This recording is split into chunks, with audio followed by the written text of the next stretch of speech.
今日はタリーズで朝ごはん。有給を取って友達とテニスをする前の腹ごしらえに来ました。平日の朝8時頃、店内のはまだお客さんが少なくて静かな空気が流れています。席の間隔にも余裕があってゆったり過ごせそうです。コーヒーの香りが店内に広がっていて、まだ完全に目が覚めていない頭にも心地よい空間です。注文したのはたっぷり卵サンドセットとサイドメニューのサラダ。卵サンドはトーストしてもらって、コーヒーはレギュラーサイズに変更してもらいました。たっぷり卵サンドです。商品名の通り、たっぷり卵が挟まっています。パンの焼き目もきれいについていて美味しそう。焼き目が食欲をそそります。サイドメニューのサラダはレタスと赤キャベツが入っています。シンプルですが葉の色もきれいで新鮮そうです。こういう軽いサラダがあると朝ごはんでも食事らしい感じになります。セットのコーヒーは2種類から選べました。選んだ豆の名前は忘れてしまいましたが、ブラックで飲むのに向いている種類がそうです。カップからコーヒーの香りが広がります。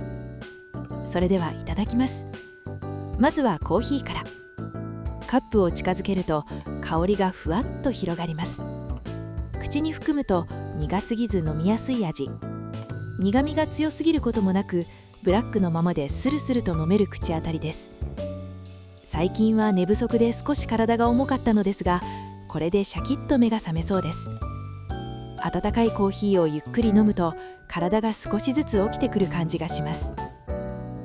サラダにドレッシングをかけて全体を混ぜていきます。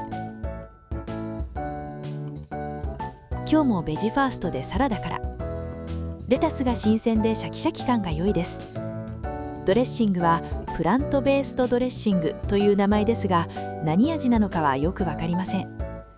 酸味が柔らかくて野菜の味を邪魔しないタイプ。シンプルなサラダでもこういうドレッシングがあると飽きずに食べられます。ところでフォークでサラダ食べるの難しくないですか？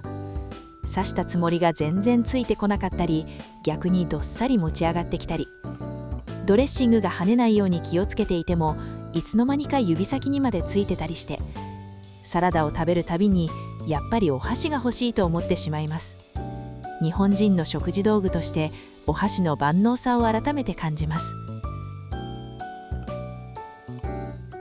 ようやくサラダを食べ終えたのでメインの卵サンドに移ります。最初に見た時は正直なところ小ぶりな印象を受けました。でもよく見るとパンの間に卵がぎっしり。サラダを食べている間にも重みで具がはみ出しそうな感じにもっこりしています。見た目のサイズより中身の存在感が強いタイプです。味は刻んだ玉ねぎがしっかり入っているタイプです。卵のまろやかさの中に玉ねぎのシャキシャキ感が良いアクセントになっています。個人的にはもう少し玉ねぎが控えめな方が好みではありますが、これはこれで十分な美味しいです。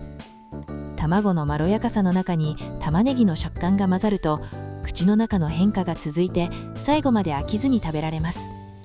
コーヒーともよく合います。卵の優しい味とコーヒーのほろ苦さ。朝の食事としてちょうどいい組み合わせです。パンをかじると具がはみ出してきます。本当に卵たっぷりです。食べ進めるとだんだん形が崩れてきました。手元を見ると少しぐちゃぐちゃ。サンドリッチって最後まできれいに食べるのが難しいです。バランスよく食べているつもりでも途中で卵が少なくなってしまいました。最後はパン多めの一口。